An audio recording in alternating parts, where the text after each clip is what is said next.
Lepo pozdravljeni v podcastu Zgodbe hemofilije. Moje ime je Uroš Brezavšček in danes se bom pogovarjal z gospodom Gregorjem Busarjem. V tem pogovoru se bova dotaknila odraščanja s hemofilijo, izzivov povezanih s hemofilijo, kot na primer, kako je vzgajati otroke, kako je bila na primer rehabilitacija po infarktu, ter kako je v bistvu na splošno živeti danes s hemofilijo. Lepo pozdravljen, Gregor. Dober večer. No, kot vedno mene najprej zanima to, kakšen je bil Gregor kot otrok? Ja, Gregor kot otrok je bil najprej zavit v vato. Aha. Normalno so starši bili v skrbeh za vsako poškodbo, krvavitev, oziroma že tak je bil problem, da ne bi prišlo do krvavitev, tako da sem bil obvarovan vsake igre žogo, kakega kontaktnega športa, že ko smo šli na kolo ali pa ne vem kam peš, je bilo vedno treba paziti, kakor je malo se opazil, da kaj šepam, takoj smo prekinali ali pohod ali kako športno aktivnost domov, standard počivati ob hladki. Takrat je bilo tako, da faktorja še nismo imeli doma. Aha. Je bilo treba iti v bolnišnico in potem je bila vedno ta vožnja, oziroma ko še v časih, kot sem bil res, ne vem, do 3 leta star, ko še starša nista imela avta, se spomnim, ko me je oče enkrat na sankah peljal v bolnico, ker je bilo tukaj zaledenel po tleh, je padel in jaz sem se mu smejal in pa me je pogledal, mislim, da me je hotel sank in vred kar v snegu pustiti. Pa se je zadržal normalno, pa pol, ker ni bilo dvigal, me je nesel v drugo nadstropje v Celju na pediatrijo. Je bilo kar zabavno. So kar taki zanimivi spomini, ker si jih mogoče današnje generacije jih ne bodo doživele, ampak ja. Na srečo. Je tako. Kdaj so ti pa tebi diagnosticirali težko obliko hemofilija? V bistvu je bilo tako pri meni, da hemofilija je pri nas v družini. Aha. Imata jo 2 strica, vsi imamo težko obliko hemofilije A. Je bilo pa tako, da pri meni se je to opazilo prvič, ko sem v bistvu kot dojenček poskakoval v stajci, sem se udaril in sem bil potem v bistvu v modricah po celi levi strani. Mama je takoj vedela, zakaj se gre, kot prenašalka je bila tudi pripravljena na to možnost in je v bistvu me peljala v bolnišnico, kjer so potem po dovzemu krvi tudi potrdili to njeno prepričanje, da pač imam hemofilijo, in potem se je v bistvu vse skupaj začelo z zavijanjem v vato. Pri katerih letih je to bilo? To je bilo okoli 1. leta starosti. Aha, kar hitro. Ja, dokaj hitro, ne? In potem recimo imam tudi mlajšega brata, ki je 5 let mlajši od mene. Ja. Ko v bistvu smo pričakovali njega, smo že takoj, kakor je mama v bistvu vedela, da je noseča, smo hodili na razne preiskave, se spomnim v Ljubljano, devali kri, jaz, oče, mama, mislim, da tudi stara mama, da je bila zraven. Tako da, ja, smo hitro ugotovili. Brat pa je okej, je zdrav. Ja, to je pa ta 50-50 možnost pri fantkih. Ja, brat je zdrav, tako da, hvala Bogu, vse je okej. Odlično. Ja. In kdaj si pa ti v bistvu potem začel zdravljenjem? Že takoj potem, ko so diagnosticirali ti? Ali kako je bilo? V bistvu prvič, ko sem prejel faktor, sem dobil še staroplazemski pripravek, ki je bil tisti, mislim, da se je reklo Krivopricipeta. Tako, ja. Vidiš, še izgovoriti ne znam, tako da. Potem pa mislim, da sem že kar kmalu začel z prejemanjem teh standardnih faktorjev z krajšim rokom delovanja, oziroma takrat so bili to hemofil M od Baxterja, potem kasneje Advate, ki sem ga v bistvu prejemal skoraj do konca fakultete. Tako da zdaj v novodobnih časih pa so ti daljšo delujoči faktorji. Zdaj imam Esperokt. Imel sem tudi vmes že Hemlibro, ki je v bistvu... To v bistvu ni faktor, ne? Hemlibra ni faktor, ampak je protitelo nekaj v tem smislu, ne? Ja. V bistvu telo, mislim, da z povezovanjem faktorja 9 in 10, Ja, ne? ja. To sem prej imel v bistvu 1 leto, no. Potem smo se pa odločili zaradi ostalih težav, da pridemo nazaj na te daljšo delujoče faktorje, ker je vseeno bila potreba po visoki ravni faktorja strjevanja v krvi tako visoka, da smo se pa odločili, da pridemo nazaj na faktorje z daljšo razpolovno dobo. No, preden bova nadaljevala glede tega zdravljenja in tako, dajva še malo iti nazaj v preteklost, ne? Še nazaj v otroštvo. Kako je pa bilo potem, ko si prešel iz te faze zavijanja v vato, ne? Ja. Kaj se je zgodilo zaradi, bom rekel, mogoče prevečjega zavijanja v vato? Si slučajno podivjal in si delal kakšno neumnost? Ne, sej stvar je v tem, da v bistvu glih zaradi tega, ker sem bil so me tukaj pazili, sem tudi bil manj fizično aktiven, kar je posledično pomenilo tudi večjo telesno težo, kar je pomenilo večjo obremenitev na sklepe in posledično zelo, zelo veliko krvavitev, tako da sem v bistvu bil redni gost na tedenski 14-dnevni bazi v Celju na pediatriji, 2-krat na leto sem pa zagotovo tudi pol šel obiskat še v Ljubljano za kak teden, 2 ali več na pediatrično kliniko, hematološko. Tam sem tudi kar dosti časa svojega otroštva preživel. Enkrat celo se spomnim v 7. razredu osnovne šole, sem bil od 26. junija do 28. avgusta skupaj v bolnici, tako da. To so bile najbolj grenke poletne počitnice, kadarkoli.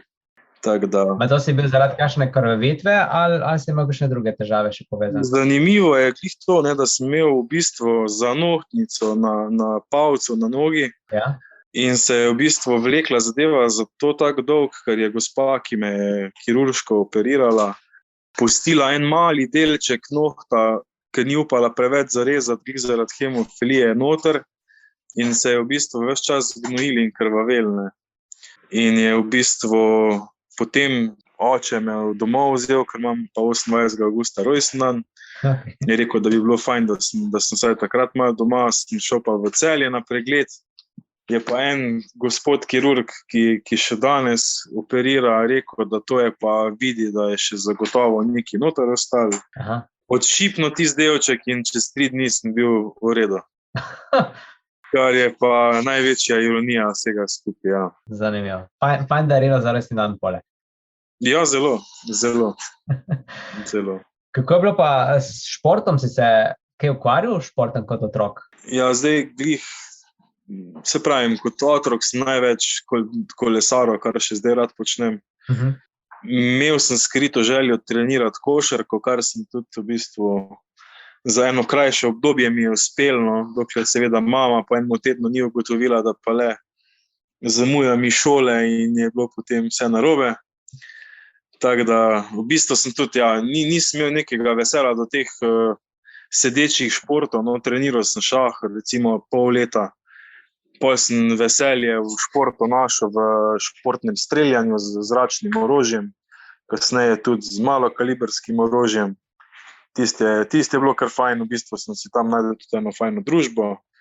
To sem v bistvu počel do sredine fakultete, ker pa ni bilo nekih hudih rezultatov, pa tudi pa tukaj veselja zmanjkalo. Bil sem sicer podprvak leta 2004, državni, ampak to je bilo zgolj sreča, jaz temu pravim. Imel sem zelo dober strelski dan in to je v bistvu moj edini uspeh, ki pa se ga z veseljem spominjam. Zdaj tudi imam v bistvu svojo pištolo, tako da se še kdaj za dobre stare čase, da si kako tarčo naštimam, pa malo odstrelim. To je pa v bistvu vse, kar je bilo športa v otroštvu. Mogoče, če že kdaj bila želja, so fantje rekli, da naj grem v gol, da bomo vsaj zraven. Pa smo pa ugotovili, da če kakšna žoga v mene preleti, glih tak ni fajn, ker so vseeno modrice, tudi če ne tekam za žogo po igrišču. Veš, jaz sem enkrat tudi podobno izkušnjo, so me dali na gol, in sem bil pepček, in ko so streljali, jaz pa se nisem premaknil in sem dobil žogo direktno v glavo. Ampak še danes ne vem, pa je fajn bolelo. Še danes ne vem, kako nisem imel niti ene modrice. Verjetno od sreče, ker sem lahko igral nogomet. Ja, verjetno. Tako, slišal sem pa, ko sem se nazadnje pogovarjal z enim gospodom, sem pa slišal eno zgodbo o nekih čokoladnih brkih, ne? Ja, to je bil pa kolega Serec, ja. Kolega Matej, ja, midva z Matejem z gospodom Matejem Sercem smo v bistvu se spoznala v bolnišnici v Ljubljani, pa smo res, midva smo vedno preživela ogromno časa tam. Če drugače, ko sem bil sprejet v bolnico, sem najprej vprašal, če je Matej tam, da so jaz skupaj v sobo dali, da smo lahko svoje norije zganjala naprej. Ja, midva smo res s čokoladnimi brki, tako si rekel, ja. Oba smo imela malo težav z težo, pa smo malo diete imeli zraven. Po smo pa šla na skrivaj si kako sladico, ali pa ne vem, so starši prinesli kako zadevo, pa so hitro sestre po obisku prišle v sobo, pa pogledale, če je slučajno kaj bilo pozabljenega od sladkega v najini sobi, tako da. Ja. Pa tudi se spomnim, enkrat smo tekmovala, ko oba dva nismo mogla hoditi, jaz sem imel krvavitev okolčni sklep, Matej pa v koleno. In ker nismo mogla hoditi, smo si sposodila invalidske vozičke. In smo tekmovala po hodniku, kdo bo prej. Pa že to ni bilo več zabavno, smo tekmovala, kdo lahko tle zdrži na zadnjih kolesih. Pa sem jaz padel in sem imel še v bistvu dodatne težave zaradi tega. Tako da, ja, smo bila kar na pol, posebno pa zagrozila, bomo šla vsak svojo sobo, smo pa se je malo umirila, tako. Lepo. Ti si pa imel tudi, če se ne motim, inhibitorje, ne? Ja, res je. To je bilo glih v bistvu povezano s temi krvavitvami v otroštvu, ko so bile tako pogoste. Ja, so se pojavili, sicer sem imel to srečo, da ne v tako visoki stopnji, kot recimo glih pri kolegu Mateju, no, on je bil res kar bogi, kar se tega tiče. Stvar je bila pač v tem, da dobeno zdravilo ni pomagalo, doben faktor ni deloval, kakor bi je bilo željeno, no, tako da smo v bistvu potem namest, ne vem, 20 ml injekcije prejela vsak po, ne vem, 300 ml, ne. To so bile ogromne količine faktorja, ki so tekle ure in ure in ure, ker se tudi sestre niso v bistvu niso imele časa, se te ure zravnajo, so nama te injekcije tekle v bistvu s pomočjo nekih kakor kapalnih aparatur. Sicer je bilo učinkovito, minimalno, ampak vsaj tukaj je bilo neko zadoščenje, da pa le vseeno pomaga neki. Tako da, v bistvu, no, hvala Bogu, se pravim, pri meni so potem inhibitorji izveneli po 2 letih zdravljenja, ker smo pa takrat tudi potem prišli na profilaktično zdravljenje 3-krat tedensko, ki ga v bistvu imam še danes, s tem, da se je pač odmerek nekoliko povečal, glede na to, da je vezan na samo kilažo. Mislim, da je 50 enot na kilogram telesne teže, tako da smo pa v bistvu prilagajali glede na težave, ki so bile, pa glede na stopnjo inhibitorjev, tako da. 2 leti si pa prejemal faktor praktično vsak dan, ne? Tako. Je bilo malo zoprno, no, glede na to, da je bilo vsak dan treba špikati. Je bilo kar sitno, no, ampak za zdravje se tudi to preživi pa potrpi. Seveda. Se pravi, ti nisi nikoli imel kanal noter ali česa podobnega? Razen takrat, ko sem bil v bolnišnici, ne. So me zmeraj sproti pač pikali, tako da. Kako je pa to vplivalo na tvoje žile? V bistvu sem imel srečo, no, da kljub temu, da sem bil bolj v krogu, sem imel pa žile kar dosti vidne, pa da sem tudi, v bistvu sem se že sam začel, prvič sem se sam piknil za svoj 10. rojstni dan. Hitro. Prav spomnim se tega dogodka, ko sem bil v bolnici, pa je rekla sestra, če imam kako željo posebno za rojstni dan, pa sem rekel, da bi si pač rad sam dal faktor. Aha. Pa se je pa prvo malo smejala, pa je pa zdravnik, ko je bil zraven, rekel, pa pusti mu, sej pa to gleda vsak dan že leta, pa naj proba. In dejansko, ko sem si prvič dal faktor, sem imel prvo trofo žilo in Bravo. je bilo, zgleda, malo sreče prvič, ker pa le parkrat ni šlo. Tudi se spomnim, ko smo bili naslednje leto na morju, sem imel faktor zraven sebe, smo si ga zraven peljali in je v bistvu, ker nisem zadev žile, je pol oče obupal, ker je videl, da se mučim in me je peljal v Izolo, v bolnico, da sem si v bistvu tam pol, so mi dali faktor. Čez 2 dni sem si pa uspel pol dati, no, faktor, tako da. Take male, pa tudi recimo v šoli, v naravi je bilo, imam eno tako res zanimivo izkušnjo. Ko smo bili v 7. razredu v šoli v naravi, moja razredničarka je vedela, da si pač dajem zdravila in smo imela tak tih dogovor, da si bom jaz zdravila dajal zjutraj, preden se vsi vstanejo, da ne bi bilo preveč rompompoma okoli mene. In jaz sem se zjutraj ob 6. vstal, si pripravil faktor, si vse naštimo, sem pa to opravljal na postelji v sobi.